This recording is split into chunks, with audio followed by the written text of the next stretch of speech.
Hey everyone, Mango7Roll here. How we doing today? Welcome to another episode of Epic 7. This is usually where I would pull up the patch notes and read them with you, but there's really not much there, if anything at all.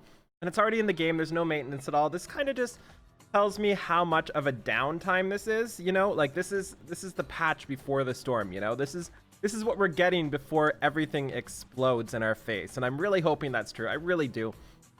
But let's just talk about what we're getting in this patch and kind of a couple things that change. So first off, we have the Powder of Knowledge shop rotating. We've got Durandal, Justice for All, Violet Talisman, and Rod of Amaryllis.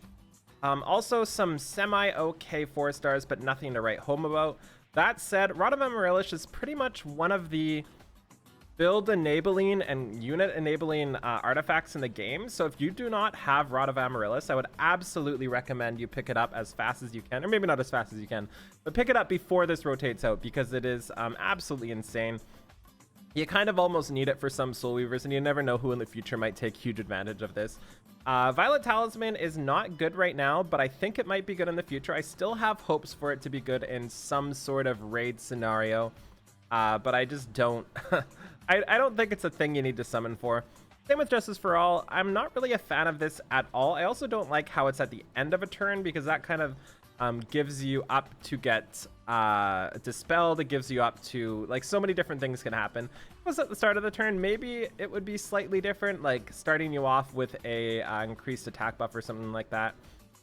I also don't like how it's one turn either. It's just too low. There's just so much wrong with this artifact, especially as a knight exclusive. They just have so many better options. It's definitely not worth it. And then we have Durandal, and this is a fantastic artifact, especially for those tank warriors. If you're trying to build one of those warriors that just like doesn't do much damage, you know, doesn't need tooth, doesn't need anything like that, Durandal's a really good place to be. So I like to have this on my Cartuja, maybe on General Purgus or something like that. Just on any sort of warrior that doesn't really need the other artifacts, like the heals, the damage, anything like that. So that's the shop this time around. Basically 100% Rod of Amaryllis. The rest don't really matter too much. And then we have our drop rate hero up, which is Tywin. And this is the most exciting thing for me ever, because you can see I have 0 Covenant bookmarks and 0 Sky Stones. I spent every last little bit on Luluka. I think I ended up at about 1,500 bookmarks. I did not get her. So we win about 1,500 bookmarks with 0 5-star heroes, 2 5-star artifacts, and nothing else. So really unfortunate. But the good news of this is I don't have to spend bookmarks this time, and neither should you. Let's take a look at Tywin's skills here. There's just not a lot going on for him. He's got a lot of really cool abilities, but just nothing that makes you need to pull him. Especially worth noting that he was not in the list of units they're touching. So that kind of hints he's not getting a change in the near future, and he doesn't really need a change. Like, he's okay, he's just not amazing. And right now there's just so many amazing units that you can't pull for the non-amazing ones.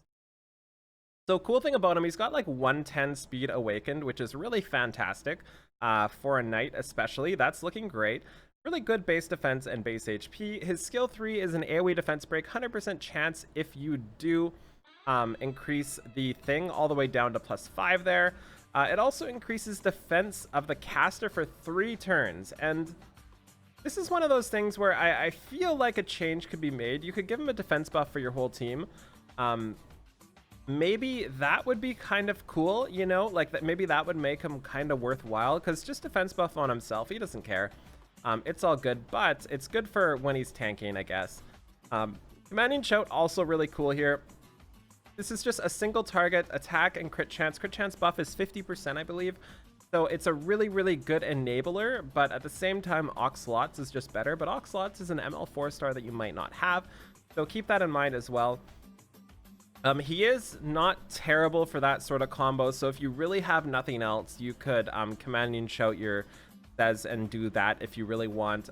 So that's an opportunity if you really need, but I just don't really like it. Also, health percent imprint, not exactly what I'm looking for that.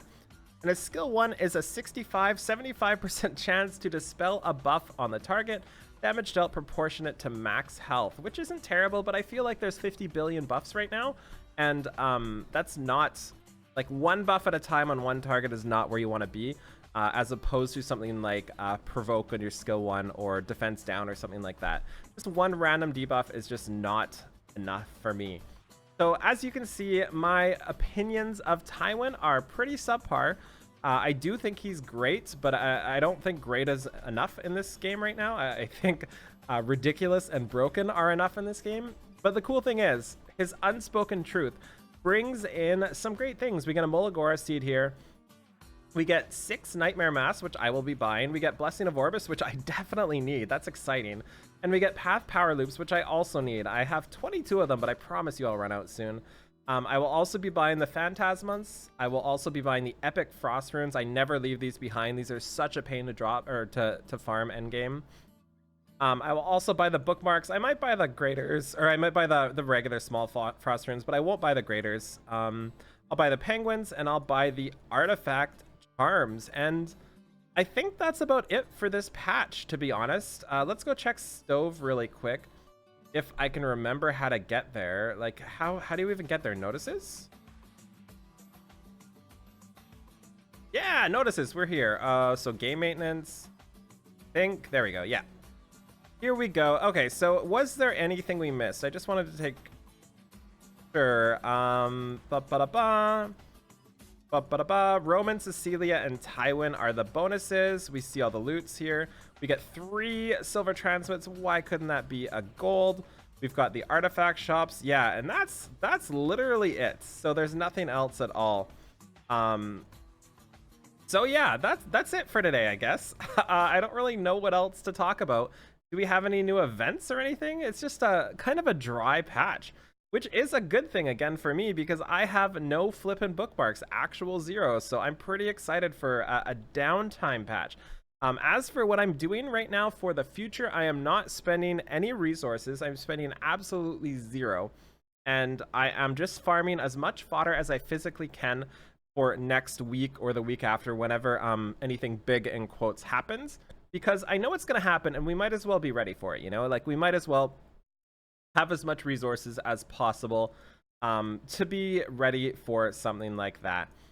Anyways, that's it for now. Thank you so much for watching. Feel free to like, comment, subscribe as always, and I will talk to you later. I will be streaming today, and I'll probably be doing an ML summon if we can get one more Galaxy bookmark, so here's hoping. Have a wonderful day. Bye, everybody!